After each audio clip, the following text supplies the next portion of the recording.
여기 예배당에 들어오기 전에 좋은 소식을 들었습니다. 수양회 신청 인원이 굉장히 많이 불었다고요. 지금 현재 400명이 신청을 했다고 이야기를 들었습니다. 반가운 소식이고요. 이번 그 수양회가 기대되는 주님께서 어떤 축복으로 함께 하실지 기대되는 그런 수양회입니다. 기도함으로 함께 참여해 주시면 감사하겠습니다. 오늘은 그 시대에 견고한 진을 맞서 싸운 사람들 네 번째 시간인데 네 번째 시간이 오늘 마지막 시간이 되겠습니다. 마지막 시간으로는 다니엘을 선택을 했습니다. 이제 마지막 시간이기 때문에 뭐 좀 진이 무너지는 소리가 좀 들린다든지, 뭐 싸우는 소리가 좀 들린다든지, 뭐 이제 이래야 될 것 같은데, 왠지 제 귀는 지금 조용합니다.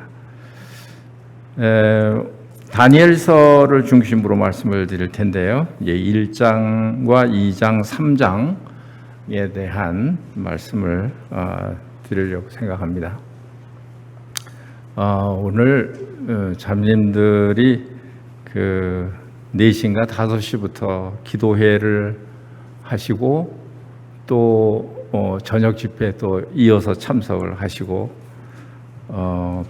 피곤하실 텐데 그런 분들 보면 그 마음이 뭉클해요. 좀 그 감사하고 저도 힘이 생기고 그렇습니다. 시대에 견고한 진을 맞서 싸운 사람들, 그러니까 시대를 좀 먼저 생각을 해야 될 것 같습니다. 이 다니엘서 배경은 이미 북이스라엘은 이제 135년 전에 멸망해서 없어졌고요. 남유다 이스라엘만 남아 있는 그런 상태인데 유다 사람들이 하나님의 말씀을 잘 기억하고 순종하고 그렇게 하지 않았습니다. 우상을 섬기고 우상을 섬기니까 하나님의 말씀을 경히 여기게 되고 하나님께서 말씀하신 여러 가지 것들을 지키지 않고 있었던 살았던 그런 시대입니다. 안식일을 지키라고 해도 안식일도 지키지 않고 안식일도 나가서 또 일하고 안식년에 대해서도 말씀을 하셨는데 안식년도 6년 동안을 밭을나 논을 간 다음에 7년째는 쉬도록 이렇게 안식년을 말씀을 하셨는데 그것도 사람들의 욕심 때문에 안식년도 거역하고 계속해서 땅에 식물을 심는 이런 그 율법에 어긋나는 하나님의 말씀의 가르침에 어긋나는 이런 그 생활을 유다 사람들이 하고 있었습니다. 언제나 그랬듯이 하나님께서는 그 우상을 섬기거나 또 하나님 앞에 불순종하고 범죄한 경우에 하나님께서 이방의 그런 족속들, 이방 사람들을 들어서 이스라엘을 공격하게 해서 이스라엘로 하여금 회개하게 하는 이런 그 역사를 우리가 많이 들어서 알고 있습니다. 여기에서도 지금 그 바벨론 왕 느부갓네살이 예루살렘에 이르러 성을 에워쌌다, 이런 기록을 볼 수 있습니다. 네, 어떻게 하나님의 백성의 나라인데 감히 이방 사람이 와서 그 하나님의 백성을 에워쌀 수가 있겠습니까? 보통 때 같으면 어림도 없는 그런 일입니다마는, 그러나 1장 2절에 보면 주께서 유다 왕 여호야김과 하나님의 전 그릇 얼마를 그의 손에 넘기심에, 그러니까 하나님의 주권에 다 달린 거예요. 바벨론 왕 느부갓네살이 예루살렘 성을 에워싼 것도 하나님께서 허용하신 것입니다. 그래서 이 왕이 잡혀가게 됐습니다. 포로로, 바벨론으로, 아주 먼 그런 땅인 이 바벨론으로 잡혀가게 됐습니다. 그러니까 유다는 지금 왕이 없는 그런 상태이고, 많은 이제 이거 1차 공격인데 1차 공격을 통해서 많은 사람들이 바벨론으로 포로가 돼서 가는데, 거기에 여호야김, 김씨 아니고요, 여호야김 그 왕이 잡혀갔기 때문에 그 나라는 뭐 거의 무정부 상태, 그런 그 상태인 것을 보게 되고, 또 하나님의 전 그릇 얼마를 그의 손에 넘기심에 그가 그것을 가지고 신할 땅 자기 신들의 신전에 가져다가 그 신들의 보물 창고에 두었더라. 다는 아닌데 하나님의 전은 하나님께 제사 드릴 때 사용했던 그런 그릇입니다. 그것을 그 바벨론 사람들이 그것을 탈취해서 갔다고 하는 것은 이건 아주 심각한 일이고, 어떻게 보면 이스라엘에서 하나님의 그 영광이 떠나는 그런 모습을 우리가 생각하게 됩니다. 그리고 그 가운데에는 여러 많은 사람들이 포로로 잡혀갔는데, 그 중에 다니엘과 다니엘 세 친구도 그 가운데 포함이 되어 있었던 것을 볼 수가 있습니다. 이때 그 다니엘과 그 친구들의 나이는 대략 10대 소년이었습니다. 어떤 사람은 20대라고 하는 분도 있습니다만은, 여하튼 그렇게 어린 그런 나이에 바벨론으로 포로가 되어서 가는 그런 상황입니다.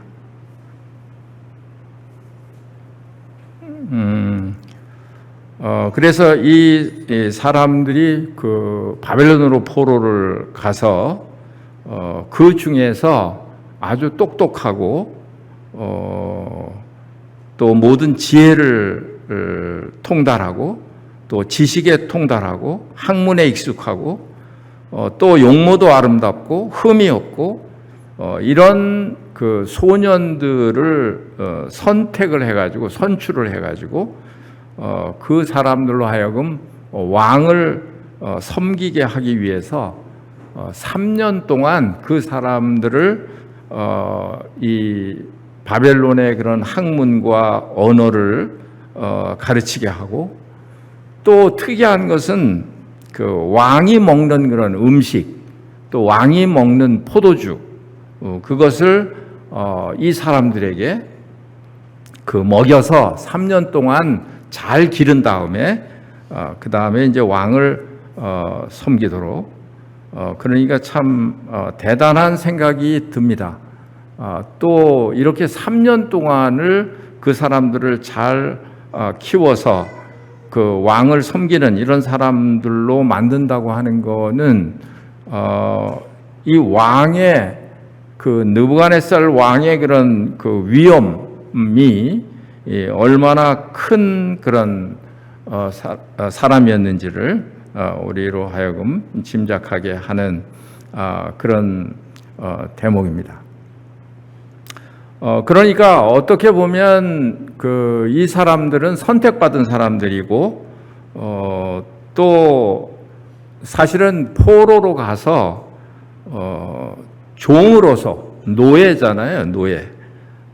아주 비참한 그런 삶을 살아야 되는 그런 환경인데 지금 이 청년들은 상당히 운이 좋다고 할까요? 이렇게 뽑혔기 때문에 또 마음대로 왕의 음식이니까 얼마나 좋은 그런 음식이었겠습니까? 또 왕이 먹는 그런 포도주니까 얼마나 또 아주 최고의 맛이 있는 그런 포도주였겠습니까? 이것을 3년 동안 마음대로 먹도록 이렇게 한 것이었습니다. 그러니까 아마 이 젊은 청년들이 참 우리는 굉장히 다행스러운 사람들이다, 복 있는 사람들이다라고 생각했을 수도 있습니다. 물론 이 다니엘과 다니엘 세 친구는 그것에 대해서 왕의 음식에 대해서 거절할 그런 마음을 가지고 있었습니다만 이 다니엘과 다니엘 세 친구뿐만이 아니고 다른 소년들도 많이 이렇게 선택이 되었는데 아마 소년들은 마음껏 이 왕의 음식과 포도주를 이렇게 즐길 그런 마음에 그러나 좋은 신나는 그런 상황이었을 거라고 생각이 됩니다. 그런데 이 다니엘과 다니엘 세 친구는 다른 친구들처럼 그렇게 하지를 못했습니다. 왜 그러냐 하면 이 왕이 지정해준 그런 음식은 뭐 여러 가지로 생각할 수가 있는데 구약의 정결 예식이 있지 않습니까? 어떤 것은 먹어도 되고 어떤 것은 먹지 말아야 하고 이런 음식들이 이렇게 정결 예식에 다 이렇게 정해져 있는데 아마 그런 음식의 일종일 수도 있을 거고요. 예를 들면 뭐 돼지고기라든지 이런 음식들이 나와 있을 수도 있고 또 왕의 음식은 대개가 우상에게 바치고 난 다음에 먹는 그런 음식이었다고 합니다. 그러니까 우상에게 제사 지낸 그런 음식이었을 수도 있고 여하튼 다니엘과 세 친구는 이 음식을 먹으면 자기들을 더럽힌다라는 그런 믿음을 가지고 있었습니다. 그런데 지금 이때 상황에서 이 다니엘과 다니엘 세 친구는 사실은 이런 생각을 한다고 하는 건 이건 굉장히 이례적인 것이죠. 왜 그러냐 하면 자기네들 지금 신분은 포로이고 왕의 말 한마디면 그냥 목숨이 날아가는 그런 상황이었을 거 아닙니까? 더군다나 왕이 지정해 준 그런 음식인데 그 음식을 거절한다고 하는 것은 왕을 거절하는 것으로 비춰질 수 있기 때문에 이것은 이 지금 상황에서 느부갓네살 왕을 거역한다고 하는 건 이것은 뭐 바로 죽임을 당할 수 있는 그런 상황이었었는데 아마 이 다니엘과 세 친구가 이런 결정을 하게 된 데는 그렇게 쉽지 않았을 것 같습니다. 그래서 아마 그 세 친구와 어떻게 하면 좋겠느냐 뭐 이렇게 얘기가 있을 수도 있고 왜냐하면 뜻을 정했다고 한 거 보니까 이게 뭐 처음부터 그냥 아무 생각 없이 정해진 건 아닌 것 같고, 지금 우리가 이것을 먹으면 우리는 율법을 어기는 게 되고, 하나님의 그 말씀을 불순종하고 떠나는 게 되고, 우리는 완전히 여기에 그냥 잠식이 돼서 이런 더 이상은 하나님을 섬길 수 없는 이런 상황이 되기 때문에 아마 이 그 소년들이 고민을 좀 했을 수도 있습니다. 그런데 이 믿음의 그런 친구들이 아주 좋은, 아주 바람직한 그런 결정을 내렸는데, 그것이 왕이 주는 음식이라도 우리가 거절해야 되겠다고 결정을 한 겁니다. 마음의 결정을 한 거예요. 그러니까 아마 이거는 이 다니엘과 세 친구가 그냥 잘못하면 죽을 수도 있는데, 그래도 죽어도 그렇게 하자.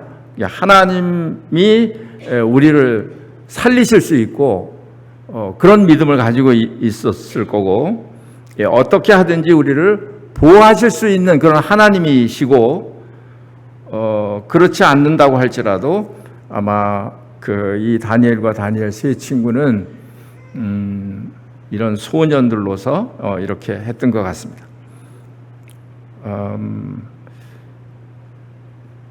우리 모임에도 이런 이제 10대, 20대 청년들이 많이 있는데, 제 마음에 확신하는 바는 이런 다니엘과 다니엘 세 친구처럼 이렇게 시대의 그런 견고한 진을 맞서 싸운 다니엘과 다니엘 세 친구처럼 이런 용기만 있다면, 이런 믿음만 있다면 하나님께서 그 소년들의 그런 평생에 함께 하시고, 그리고 이 다니엘을 하나님께서 이렇게 사용하셨던 것처럼 그렇게 사용할 수 있을 것이라는 그런 마음에 확신이 있습니다. 그래서 다니엘은 지금 이 느부갓네살 왕 때부터 70년 동안 이제 그 고레스 왕이 되어서 이스라엘이 귀환할 때까지 70년 동안 왕은 여러 왕들이 바뀌었지만, 그러나 다니엘은 계속 바벨론에 있으면서 오히려 다니엘이 더 주인 같아요. 이 성경을 읽을 때 느끼는 것이 바벨론의 주인이 다니엘 같아요. 왕들은 좀 있다가 또 바뀌고 이렇게 했는데, 다니엘은 그렇지 않았습니다. 그래서 21절에 보니까 다니엘은 고레스 왕 원년까지 있으니라, 이렇게 하나님께서 다니엘을 70년 동안 이렇게 보호하시고 또 사용하시고 이 바벨론 백성들을 이렇게 다스리게 하는 그런 일에 사용되었던 것을 볼 수가 있습니다. 그러니까 이 상황은 완전히 하나님의 백성을 꼼짝하지 못하도록, 하나님의 백성이 더 이상 하나님의 백성으로서의 그런 역할을 하지 못하도록 이렇게 막 언어도 바꿨을 것이고, 언어도 바꾸고, 또 7절에 보니까 이름도 바꿨어요. 이름. 다니엘은 벨드사살이라고 이름을 바꿨습니다. 벨드사살이라는 그 뜻은 바알의 은총을 베푸는 자래요. 바알의 은총을 베푸는 자.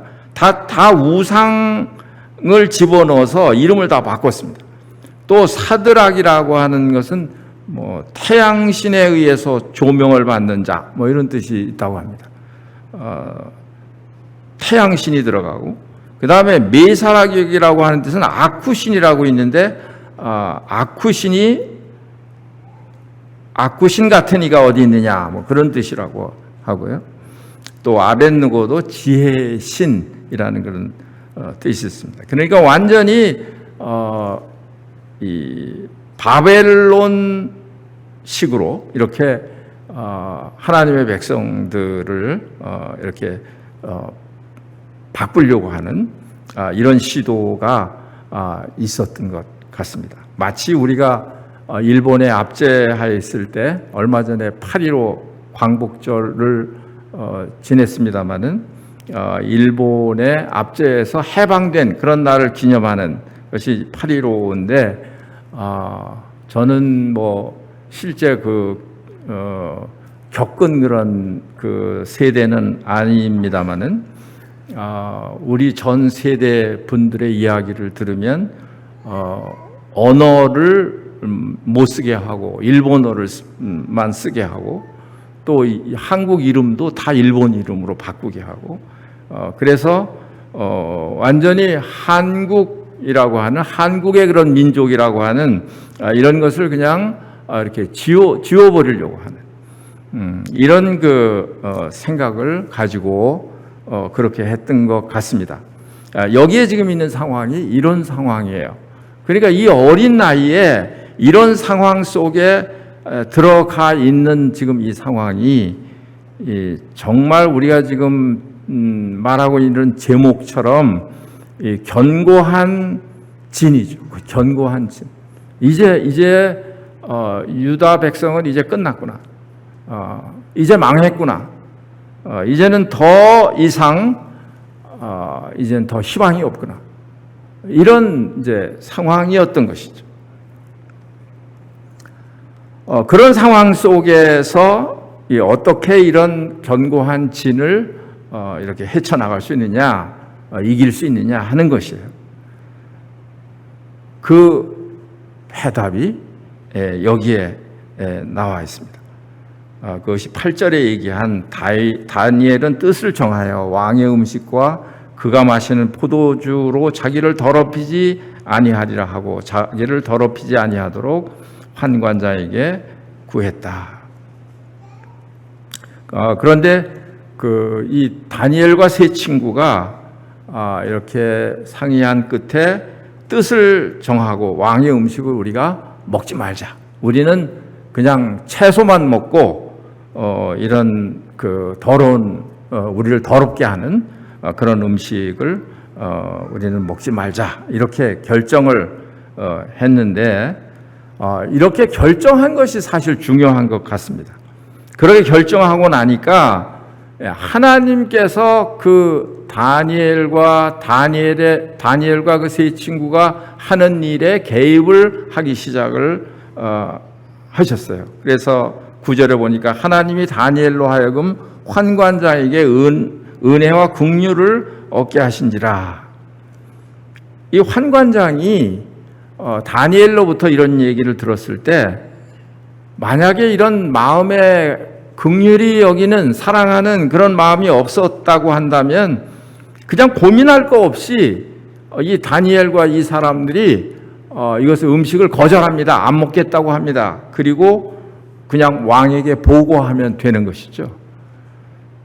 그런데 이 환관장이 하나님께서 환관장의 마음속에 다니엘과 세 친구를 긍휼히 여기게 하는 그런 마음을 넣어주셨다. 그러니까 이런 결심한 것 뒤에는 하나님께서 개입하시고 책임을 지시는 하나님께서 일하시는 그런 것을 우리가 보게 되지 않습니까? 도우시는 거죠. 그래서 이렇게 환관자에게 우리는 이제 이것을 음식을 우리가 안 먹고 이렇게 우리를 더럽히지 않도록 이렇게 해달라 이런 이제 요청을 하니까 환관장이 그 다니엘에게 말하기를 너희가 그렇게 하면 나중에 음식을 잘 먹고 이렇게 잘 가꾼 그런 그 소년들하고 또 풀만 먹은 채소만 먹은 이런 너희들하고 너희 얼굴이 초췌해져 가지고 그렇게 되면 나는 왕 앞에서 그냥 머리가 날아간다. 그렇게 이야기를 하는 거였습니다. 그렇게 이야기를 하니까 다니엘이 그 환관장 밑에 또 감독자가 있습니다. 이 다니엘과 다니엘 세 친구를 맡은 그런 감독자가 있는데 그런 감독자에게 이렇게 맡겼는데 다니엘이 지혜를 얻었어요. 어떤 지혜를 얻었냐 하면 그 감독자에게 요구하기를 우리가 열흘 동안만 시험을 해 봅시다. 그래서 우리는 그 채식을 주어서 물하고만 먹게 하고 이렇게 열흘 후에 봐서 우리 얼굴이 초췌하거나 이렇게 된다면 모르겠지만 그렇지 않으면 우리에게 계속 채식과 물을 먹게 해 주십시오. 이런 요청을 했습니다. 흔쾌히 그 제안을 받아들였어요. 그래서 열흘 동안 다니엘과 세 친구는 채식을 하고 또 물을 먹게 되고 그렇게 지냈습니다. 열흘 후에 보니까 오히려 채식을 한 이게 실제로도 그럴 수도 있고요. 하나님께서 다니엘과 세 친구를 특별하게 더 보호하셨다라고 생각이 됩니다. 음식 때문에 그럴 수도 있지만 이 다른 다니엘과 세 친구가 아닌 그런 사람들은 포로로 잡혀와서 오래간만에 진수성찬을 대하니까 그 사람들은 마음 놓고 얼마나 많이 먹었을까요? 또 포도주를 얼마나 또 많이 마셨을까요? 아마 그래서 그런 다른 사람들에 비해서 이 다니엘과 다니엘 세 친구가 더 아주 얼굴이 윤택하게 빛날 수도 있었지만, 그러나 이제 그런 그 해석보다는 하나님께서 다니엘과 다니엘 세 친구를 이렇게 보호하신 것이에요. 그래서 다른 음식을 먹지 않아도 그렇게 얼굴이 좋게 이렇게 보이게 했습니다. 그래서 감독자들이 계속해서 그 왕이 지정한 그런 음식을 먹게 하지 않고 채식을 먹도록 이렇게 배려를 해준 것을 알 수가 있습니다. 그 다음에 이제 3년이 지난 다음에 이제 왕 앞으로 데리고 갔어요.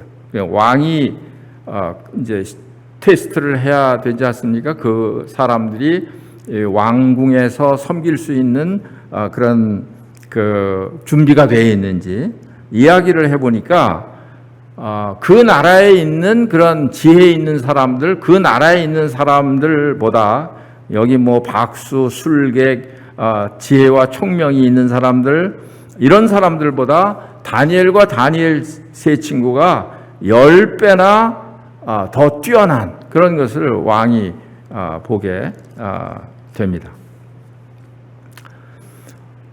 첫 번째 견고한 진을 맞서 싸우는 데 있어서 첫 번째 이 다니엘과 다니엘 세 친구가 했던 것은 자기를 왕의 음식으로 포도주로 더럽히지 않게 하는 그런 것이었습니다.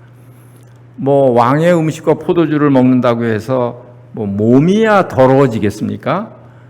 몸은 그냥 씻으면 깨끗한 거겠죠. 그런데 중요한 것은 이 다니엘과 세 친구의 그런 양심입니다. 마음의 그런 양심. 그래서 이 대적 견고한 진을 싸우는 데 있어서 이렇게 마음이 더러워지면 그런 이미 벌써 싸움은 끝난 거예요. 싸움은 이미 벌써 진 것이에요. 왜냐하면 하나님의 말씀을 불순종하고 자기를 더럽혔기 때문에 아마 그 사람들은 하나님 앞에서 담대한 그런 마음을 가지고 있을 수가 없었을 것입니다.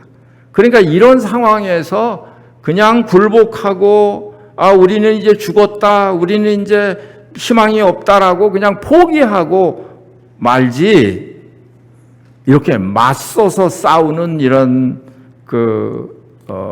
이 다니엘과 세 친구는 되지 못했을 거예요. 그런데 다니엘과 세 친구는 잘 이것을 극복을 한 거예요. 그리고 자신을 더럽히지 않도록 그렇게 지킨 겁니다. 마음을 지킨다고 하는 것은 매우 중요합니다. 그래서 잠언의 말씀에 보면 그 모든 지킬 만한 것 중에 더욱 네 마음을 지키라. 생명의 근원이 이에서 남이라.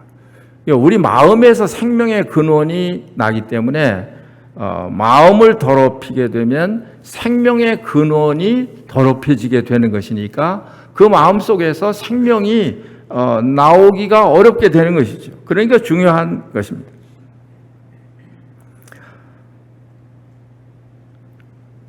이 마음을 더럽히는 것은 어떤 면에서는 보이지도 않고 또 이것은 작은 것이라고 생각할 수가 있습니다. 그런데 이것은 시작이고 매우 중요한 거예요. 그래서 이런 얘기를 합니다. 영적 전쟁의 최전방은 우리의 마음이다. 우리 마음이 무너지면 다 무너지는 것이고, 마음에서 이기면 다 이기는 것이고, 마음에서 지면 다 지는 것이고, 모든 게 마음에서부터 시작을 한다는 것이에요. 그렇죠? 마음에서부터 시작을 하는 것입니다. 모든 것이 다 그렇습니다. 운동을 해도 그렇습니다. 골프 얘기를 해서 죄송합니다만 골프는 사실 우리가 생각할 때 큰 기술이 필요 없는 것 같이 보여요. 왜냐하면 1초, 2초 내에 그냥 공을 치는 거니까. 1초, 2초밖에 안 걸려요. 공을 치는 데. 그냥 그것도 움직이는 공을 치는 게 아니고 그냥 이렇게 고정되어 있는 그런 공을 치는 것이기 때문에. 그런데 이제 중요한 건 뭐냐 하면 마음의 그런 이미지예요. 마음의 이미지. 어떻게 쳐야겠다라는 그런 생각. 거기에 따라서 몸이 움직여지는 것이기 때문에. 그러니까 우리 모든 행동은 마음에서부터 시작이 되는 거예요. 그러니까 마음이 즐거우면 사실은 우리 주위에 아무리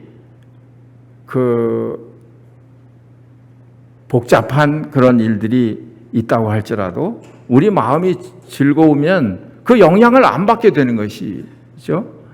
그렇지만 우리 마음이 하나님 앞에서 그것을 잘 이렇게 관리를 못한다고 한다면 제일 먼저 사단이 공격하는 것은 우리의 마음입니다. 마음을 무너뜨리는 거예요. 큰 고목나무가 태풍이 불어서 쓰러지기도 합니다만, 그러나 태풍이 불어도 잘 견딥니다. 그런데 잘 쓰러지는 나무는 어떤 나무냐 하면 작은 벌레가 갉아먹은 그런 나무, 밑둥을 갉아먹은 그런 나무. 그런 나무는 힘없이 그냥 쓰러지는 거예요. 그러니까 이게 큰 것이 그렇게 하는 게 아니고 작은 그런 벌레 하나가 큰 고목을 그냥 쓰러뜨리는 이런 이야기를 우리가 듣고 있습니다. 아가서에 보면 포도원을 허는 작은 여우를 잡으라 이런 말씀이 있어요. 포도원을 허는 것은 작은 여우가 허는 거예요. 그러니까 우리의 이 마음을 잘 지키는 것은 매우 중요하고 우리 마음을 더럽히지 않는 것은 이것은 영적 전쟁에 있어서 이것은 아주 굉장히 중요한 그런 시작이라고 우리가 생각을 할 수가 있습니다. 그래서 일단 이 다니엘과 세 친구는 이 시험에서는 통과한 것을 보게 됩니다. 그 다음에 3장으로 넘어가시겠습니다.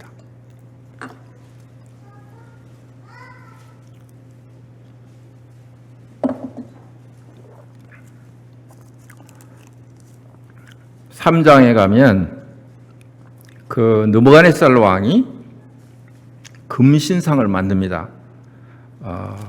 아마 이것은 그 자기의 위엄을 과시하기 위한 그런 이제 수단일 거예요.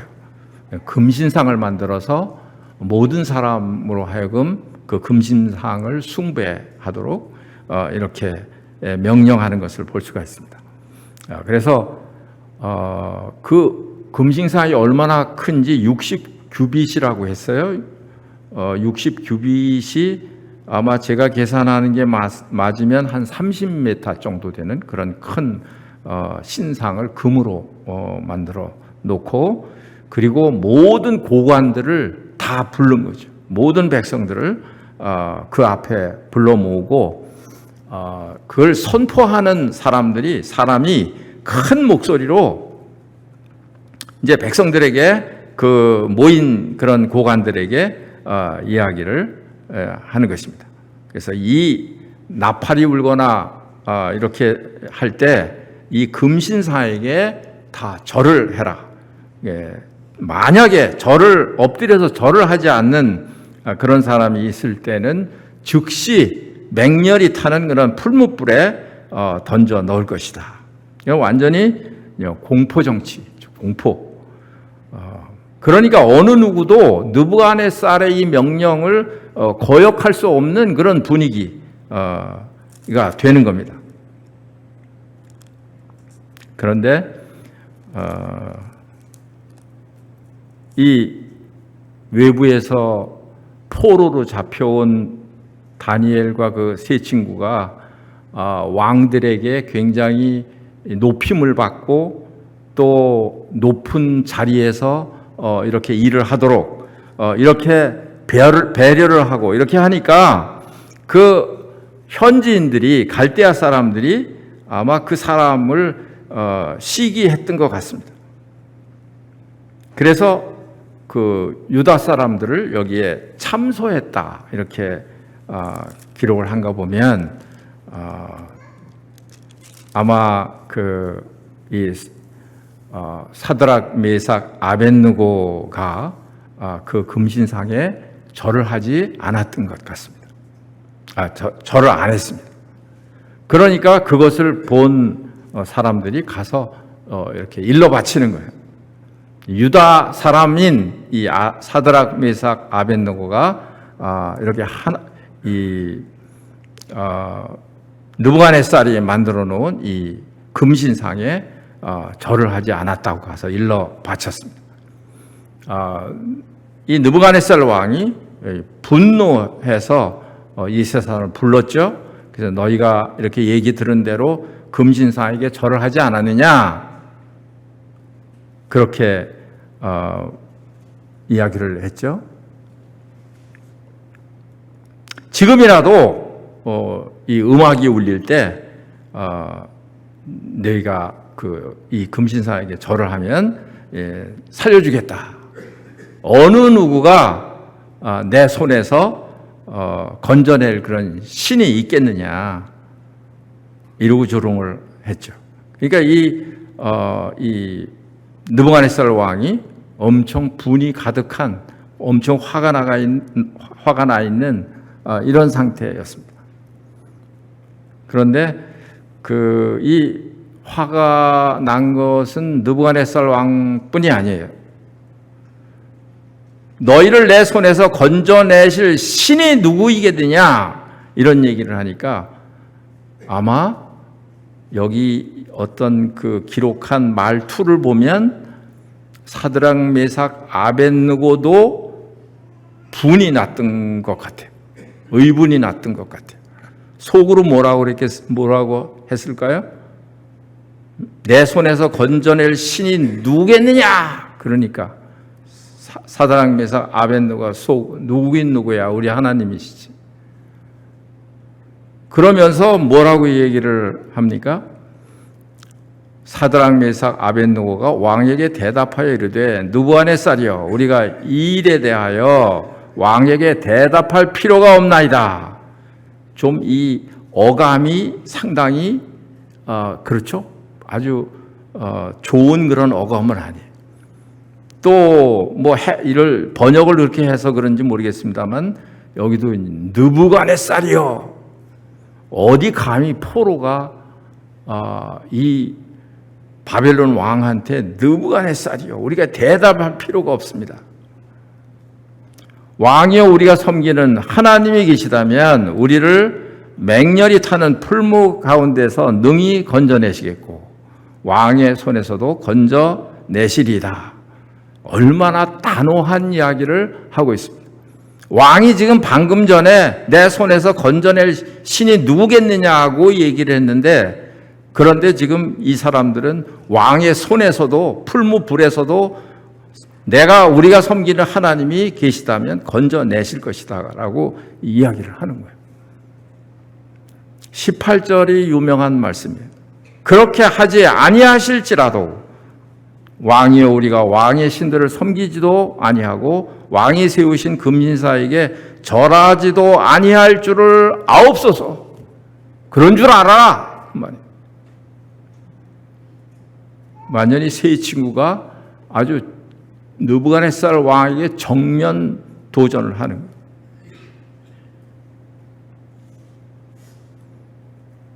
그러니까 이 느부갓네살이 분이 막 더 올라갔어.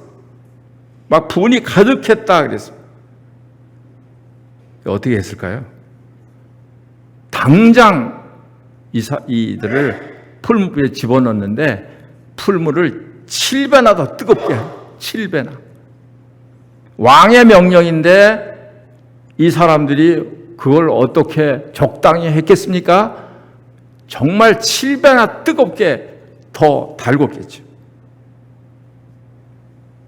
그리고는 명령을 합니다. 군대 중에 몇 명에게 이 사람들을 결박해가지고, 그것도 결박해서 옷도 뭐 이 사람들은 지금 아주 높은 관직에 있었기 때문에 그런 관복이나 뭐 이런 걸 입고 있었을 텐데 그거 다 벗기고, 그리고 다른 모자, 다른 속옷, 다른 겉옷을 입혀가지고 결박해서 맹렬히 타는 풀무불에다가 던졌다. 그런데 어떻게 됐습니까? 왕의 명령이 엄하고 풀무불이 심히 뜨거움으로 불꽃이 사드락과 메삭과 아벳느고가 죽었어요. 붙든 사람을 태워 죽였고, 이거 완전히 이 불구덩이 속에 이 세 사람을 집어넣은 사람들은 그 자기 육체로 완전히 자폭을 한 거예요. 자폭. 뭐 비행기 자폭도 있고 요즘 자폭이 많이 있지 않습니까? 자기가 죽은 거예요. 자기가.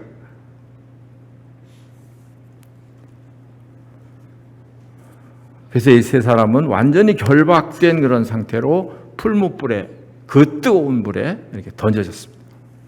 그런데 놀라운 그런 현상이 생겼어요. 왕이 보니까 그 풀무에 세 사람을 던졌는데 네 사람이 왔다 갔다 하는 겁니다. 타지 않고 살아서 왔다 갔다 하는 거예요. 그런데 그 넷째 모양은 신들의 아들과 같다. 뭐 이건 천사로도 해석하고 또 우리 그리스도 주님으로도 해석하고 그렇게 합니다만, 우리 주님께서 이 사드락과 이 세 친구가 그 풀무불 속에 던지는 그 순간을 기다리셨던 것 같아요. 그렇잖아요. 그러니까 그 순간에 그 풀무불 속에 이 그리스도께서 같이 거기 계시는 거예요. 그냥 이 사람들만 보호해도 감사한 일인데 그분이 그 세 친구들과 불 속에서 같이 거닐고 있는 거예요. 이게 얼마나 그 놀라운 그런 장면인지 모르겠습니다. 이것을 보면서 어떤 생각이 나느냐 하면, 사실은 우리가 믿기 전에 우리가 이런 불 속에 서 있는 그런 사람들이었어요. 그런데 하나님께서 그리스도를 우리 가운데 그 불 속에 우리 가운데 보내셨어요. 그리고 우리가 다 죽어야 하는데 그리스도께서 그 고난을 다 받으신 거예요. 그래서 우리를 살리신 거예요. 이런 이제 그 생각이 났어요.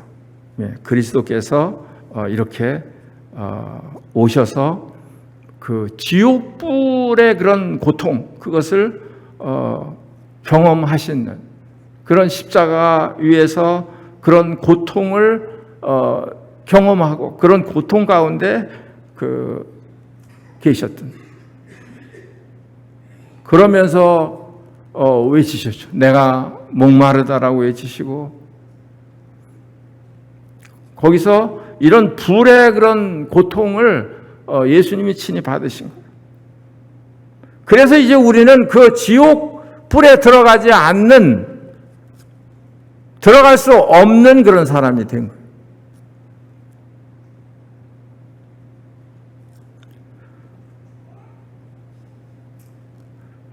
그러니까 이 왕이 가까이 가서 이렇게 보니까 그 세 친구가 그냥 살아있는 거예요. 그러니까 뭐 이렇게 분노해가지고 화가 나서 풀무불에 집어넣고 이러던 그 왕인데, 그런데 어떻게 됐습니까? 26절에 보니까 느부갓네살이 맹렬히 타는 풀무불 아귀에 가까이 가서 불러 이르되 지극히 높으신 하나님의 종 사드락 메삭 아벳느고야 나와서 이리로 오라 하며, 지극히 높으신 하나님의 종이라고 표현을 한 거예요. 이제 견고한 진이 깨진 겁니까? 안 깨진 겁니까? 무너진 거예요? 안 무너진 거예요? 무너진 거잖아요. 어떤 것으로 해도 무너지지 않을 것 같은 그런 견고한 진이 무너진 거예요.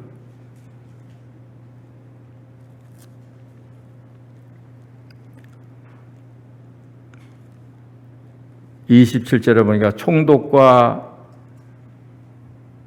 지사와 행정관과 왕의 모사들이 모여 이 사람들을 본즉 불이 능히 그들의 몸을 해하지 못하고 머리털도 그을리지 아니하였고 겉옷빛도 변하지 아니하였고 불탄 냄새도 없었더라.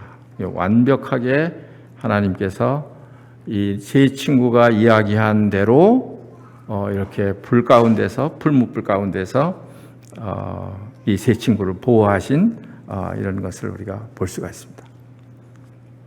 이 가운데서 하나님께서 우리에게 보여주시는 그런 것은 뭔가요?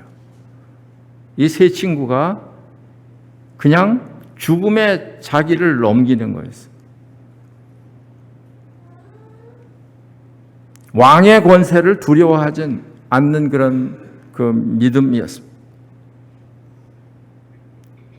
그러니까 하나님께서 나를 풀무불 가운데서 건져내시든지 그렇지 않을지라도 나는 이 금신상에게 절하지 않겠다.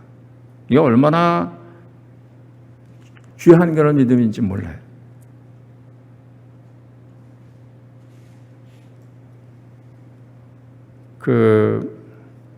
그렇게 아니하실지라도 이게 굉장히 아주 좋은 그런 신앙이에요. 그렇게 아니하실지라도 우리는 이제 어떤 장벽을 만나면 이거 하나님 해결해 주세요. 나를 살려 주세요. 뭐 이 병을 고쳐 주세요. 이 문제를 해결해 주세요.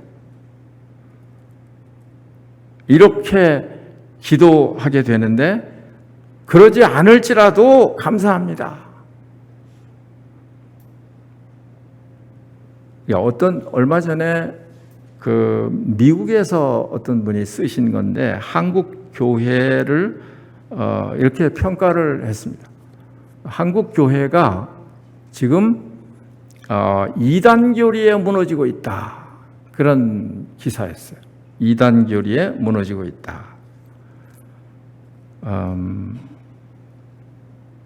그게 아마 그런 이유가 뭐냐 하면 아마도 한국 교회가 그런 신앙의 그런 기초가 든든하게 세워지지 않은 거예요. 그냥 기복 신앙만 쫓아가다 보니까 뭐 하나님 나에게 이런 복을 주세요, 저런 복을 주세요. 그냥 다른 종교, 다른 그런 데하고 같이 기독교가 똑같이 돼가고 있으니까. 그러니까 그렇게 해서 한국 교회가 부흥하는 것처럼 그렇게 했습니다만, 그러나 저도 놀라는 것이죠. 어떻게 정말 믿는 사람들이 이런 신천지 이단 이런데 이렇게 미혹이 될 수가 있나? 뭐 신천지뿐입니까? 그런 아주 말도 되지 않는 그런 그 교주에게 미혹이 돼서 그게 다 그냥 일반 사람들이 아니라 교인들이 그런 이제 기사를 볼 수가 있었는데 우리의 신앙은 그런 것이 아니에요. 그냥 복을 달라는 그런 신앙이 아니에요. 어떤 때 이런 일에 대해서 이제 많이 생각을 하게 됩니다. 그런데 이 다니엘 세 친구가 가졌던 그런 신앙은 죽는 거예요. 죽는 거. 그러니까 신앙 생활은 뭐냐 하면 자기가 죽는 거예요. 이미 죽은 거죠. 그리스도의 십자가에 못 박혀 함께 우리가 죽은 거예요. 그거 인정하는 거예요. 그런데 죽지 않으면 우리의 신앙은 사실은 아무것도 아닌 것이죠. 그러니까 내가 부하든지 가난하든지 뭐 건강하든지 병들었든지 살든지 죽든지 주님의 뜻이면 순종하겠습니다. 이게 올바른 신앙이에요. 오늘 찬송가에도 주님의 뜻대로 뭐 살든지 죽든지 그 가사였었나요? 잘 기억이 안 납니다만 죽든지 살든지 뭐 꼭 살아야 되는 거 아니고 살아도 되고 죽어도 되고. 베드로는 예수님께서 순교할 것에 대해서 얘기했지만 요한은 살려둘 수 있는 것이고. 그러나 그거는 하나님께 속한 것이고.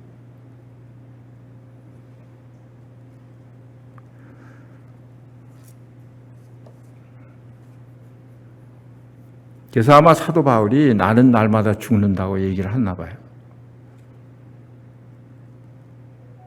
사실은 우리는 그리스도와 함께 죽었기 때문에 죽은 거예요. 그래서 죽은 것을 우리가 인정하고 그렇게 여기지 않으면 우리 신앙은 어디에 근거해 있는 건가요?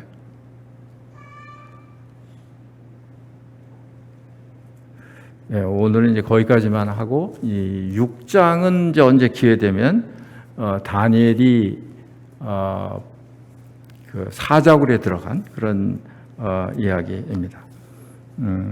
그래서 오늘 이제 특별히 이 시대의 견고한 진에 맞서 싸운 그런 사람들, 그 중에 가장 아주 좋은 그런 얘기가 다니엘과 다니엘 세 친구라고 생각이 돼요. 정말 이렇게 넘을 수 없는 그런 장벽, 헤쳐나갈 수 없는 그런 끝이 보이지 않는 그런 상황에서 이렇게 믿음으로 견고한 진을 헤쳐나간 이 다니엘과 다니엘 세 친구. 여기에 여러분과 제가 이 시대에 있어서 이런 결단 있는 이런 신앙, 이것이 없으면 계속 우리는 그냥 타협하게 될 거 아니겠습니까? 이런 신앙, 특별히 10대, 20대 우리 이 청년들, 소녀들, 이 사드락과 아벳느고, 메삭 또 다니엘처럼 이런 신앙을 가진다고 한다면 하나님께서 여러분들의 그 생애를 얼마나 빛나게 하실까요? 얼마나 여러분들을 통해서 하나님께서 역사하시는 그런 것을 나타낼 수 있을까요? 다 함께 기도하고 마치겠습니다. 기도하겠습니다. 아버지 하나님, 참 다니엘 시대가 그랬듯이 저희가 살고 있는 이 시대도 평화스러운 것 같지만 그러나 보이지 않는 가운데 이런 영적 전쟁이 일어나고 있는 이런 상황을 저희들이 보게 됩니다. 아버지 하나님께서 긍휼히 여기셔서 우리 자신을 더럽히지 않고 지키게 하시고 다니엘과 세친과 마음의 뜻을 정하고 그리고 자신을 죽음에 넘기운 이런 것처럼 아버지 하나님, 저희들도 사도 바울처럼 우리 주님처럼 죽음에 우리 자신을 넘길지언정 타협하고 또 믿음을 배반하고 하나님의 말씀을 불순종하는 이러한 저희들이 되지 않도록 저희들을 지키시옵기를 간절히 기도합니다. 주 예수 그리스도의 이름으로 기도합니다. 아멘.